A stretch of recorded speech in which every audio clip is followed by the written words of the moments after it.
What is the debatably best deck in the format that probably won't get you arrested by the feds? It's Loronerol. The goal of the deck is simple, to draw a large amount of cards each turn, and then use a turn 4 combo to restand your board, and still swing with a massive crit-infused, unperfect guardable Vanguard. Let's get straight into my deck list.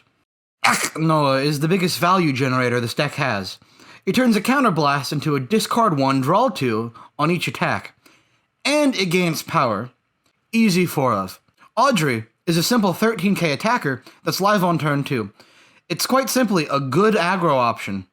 There's a grade 1 with a similar effect, but Audrey is the better pick in my opinion, as it gives you intercept instead of boost. This format is low on guard value, so it's definitely worth playing around that. Elmer is the glue that holds this deck together. There's not a lot of guard value in Overdress, so this card is exceptional. If you play Matter Runway and Romantic Happiness, this unit has a 15k guard on turn 2 for just the Soul Blast. This scales late game, absolutely play 4. We run 3 Countercharger Louisa.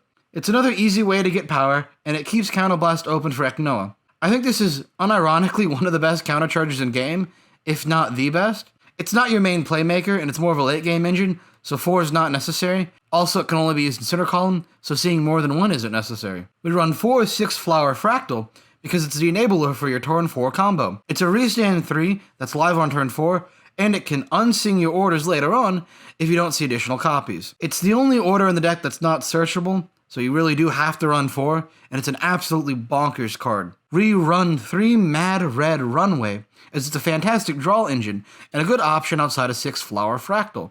However, it's not the end-all be-all for the deck, so needing 4 is unnecessary. It's also searchable, so 3 is the magic number. Romantic Happiness is a 1 of. It's both searchable and a grade 1 order, and it can be played turn 1 if you want to set up additional value for Elmer, or it can just be kept in hand as discard fodder. A lot of people like using this card as the sing target on turn 3 to draw 1. Overall, it's just a great source of free value. So many decks wish they had. It's not particularly stronger than your other orders, so you only need to run 1, as it is searchable. Instead of the usual 7 crit 4 front most decks run, this deck runs draws. This is because of the need of combo pieces, as well as draws being better defensively. They also didn't print the effect fronts for the Lyrical decks, so there's a good argument to say draws are much stronger for Lyrical decks. I'm going to mention here that for your ride line, off of Throbbing Whoa, we can't show that on YouTube. Censor that. Jesus. Off of Search Skill, you should search Romantic Happiness, and off of the grade 2, you should search Mad Red Runway.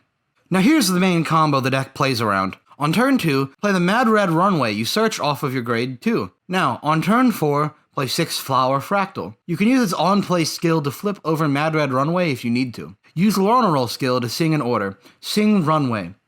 Now, attack with your 2 rearguards. Then swing with Loronerol and use your second skill, Singing Fractal. This should restand 2 to 3 rearguards.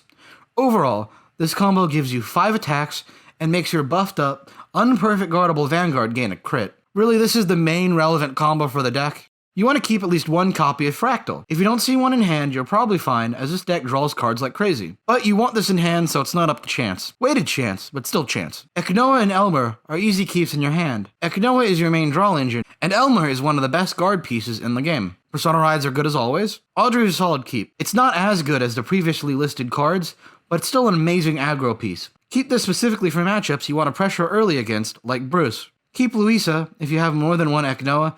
Other than that, it's not really needed until late game. Keep crit and front triggers when you need the guard early. Keep perfect guards against big 3-attack decks like Zorga and Orphist. Put back Mad Runway and Romantic Happiness. These are both searchable, so it's definitely worth it to put these back to dig for other combo pieces. This deck has bonkers matchups right now.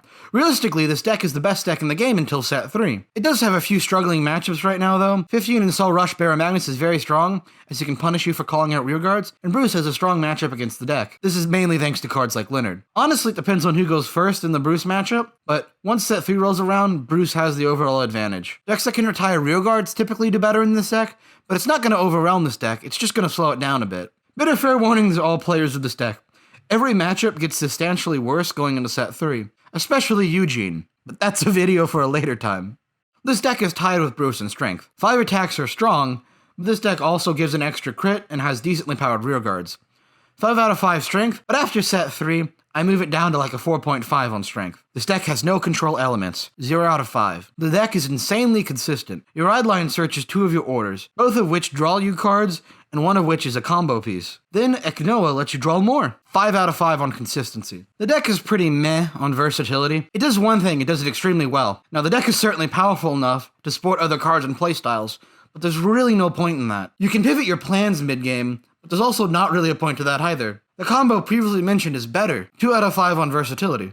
This is the best value deck in the game.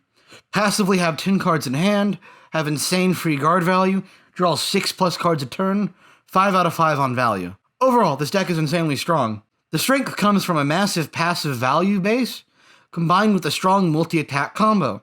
If you like meta, then this deck is for you.